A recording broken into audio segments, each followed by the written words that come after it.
Hello, എല്ലാവർക്കും സുഖമല്ലേ? സുഖമാണെന്ന് വിശ്വസിക്കുന്നു. പറഞ്ഞ പോലെ തന്നെ ഒട്ടും എണ്ണ ചേർക്കാത്ത ബീഫ് ബിരിയാണിയാണ് കേട്ടോ നമ്മൾ ഉണ്ടാക്കണത്. എണ്ണ ചേർത്തില്ല എന്ന് വെച്ചിട്ട് ടേസ്റ്റിന് ഒരു കുറവും വന്നിട്ടില്ല കേട്ടോ.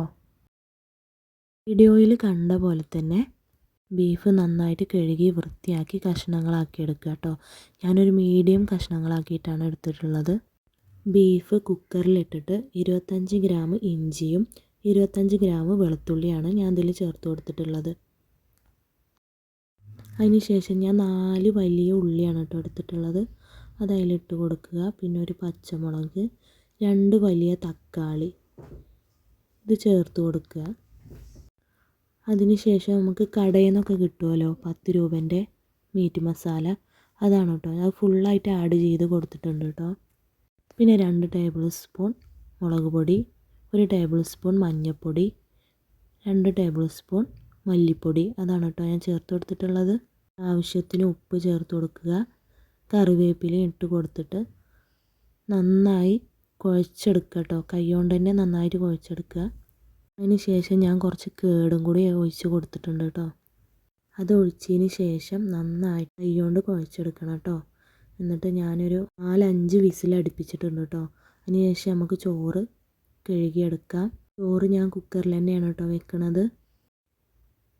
1 ടീസ്പൂൺ നെയ്യ് ഒഴിച്ച് കൊടുക്കുക. പിന്നെ എൻ്റെ കയ്യിലുണ്ടായിരുന്ന പട്ട, ബേ ലീഫ് അതൊക്കെ ഇട്ട് കൊടുത്തിട്ടുണ്ട് കേട്ടോ. പിന്നെ ഒരു ചെറിയ ഉള്ളിയാണ് കേട്ടോ ഞാൻ ഇട്ട് കൊടുത്തിട്ടുള്ളത്. എന്നിട്ട് നന്നായി വഴറ്റിയെടുക്കുക. അതിന് ശേഷം അരി ഇടുക. ഞാൻ അരി എടുത്ത പാത്രത്തിന് 1 പാത്രം വെള്ളമാണ് കേട്ടോ ഉപയോഗിച്ചിട്ടുള്ളത്. അപ്പോൾ അത് നമ്മൾ വെച്ച ബീഫ് വിസിലടിക്കുന്നുണ്ട് കേട്ടോ. അപ്പോൾ ചോറ് ഞാനിങ്ങനെ ഇളക്കി കൊടുക്കുകയാണ്. കുറച്ച് ഉപ്പും കൂടി ആഡ് ചെയ്ത് കൊടുത്തിട്ടുണ്ട് കേട്ടോ. കുക്കർ അടച്ച് 1 വിസിൽ അടുപ്പിച്ചപ്പോൾ തന്നെ ചോറ് നല്ല വെന്ത് കിട്ടിയിട്ടുണ്ട് കേട്ടോ. നമ്മളെ ചോറും ബീഫൊക്കെ ആയിട്ടുണ്ട്. ദമ്മിടുക കേട്ടോ. ആദ്യം ചോറിട്ട് കൊടുക്കുക.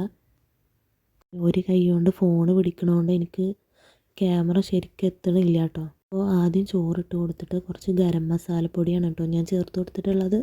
നമ്മളെ വെന്ത ബീഫ് അതിൽ ചേർത്ത് കൊടുക്കുക. അതിന് ശേഷം വീണ്ടും ചോറ് അതിൻ്റെ മുകളിൽ ഇടുക കേട്ടോ.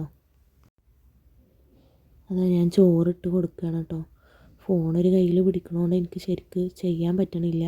ഇട്ട് കൊടുത്തിട്ടാണ് പിന്നെ ഫോൺ കയ്യിൽ പിടിച്ചത് കേട്ടോ. ചോറിട്ടതിന് ശേഷം നമ്മൾ വീണ്ടും ബീഫ് അതിലിട്ട് കൊടുക്കുന്നുണ്ട് കേട്ടോ. നമ്മൾ ബീഫ് അടുപ്പത്ത് വെക്കുമ്പോൾ വെള്ളമൊന്നും ഒഴിച്ച് കൊടുത്തിട്ടില്ല കേട്ടോ. ബീഫിൽ തന്നെ വെള്ളം ഉണ്ടാവും. ഞാൻ ദമ്മിടുകയാണ്, തീയിൽ വെക്കുകയാണ് കേട്ടോ. അപ്പോൾ അതാ നമ്മളെ ബിരിയാണി സെറ്റായി കേട്ടോ. ആകെ ഇതിന് നമ്മൾ യൂസ് ചെയ്തിട്ടുള്ളത് 1 ടീസ്പൂൺ നെയ്യ് മാത്രമാണ് കേട്ടോ. ബീഫ് വേവിക്കുമ്പോൾ ഒട്ടും തന്നെ വെള്ളം ചേർത്ത് കൊടുക്കേണ്ട ഒരു ആവശ്യമില്ല കേട്ടോ. പിന്നെ വെള്ളം ഉണ്ടെങ്കിൽ ഒന്ന് വറ്റിച്ച് കൊടുത്താൽ മതി. ഡയറ്റൊക്കെ ചെയ്യുന്നവർക്ക് ഏറ്റവും നല്ലൊരു ഓപ്ഷനാണ് കേട്ടോ അത്. വീഡിയോ ഇഷ്ടപ്പെട്ടാൽ എല്ലാവരും ലൈക്ക് ചെയ്യുക, സബ്സ്ക്രൈബ് ചെയ്യുക, സപ്പോർട്ട് ചെയ്യുക കേട്ടോ. ഓക്കെ, വേറൊരു വീഡിയോയുമായി നമുക്ക് വരാം.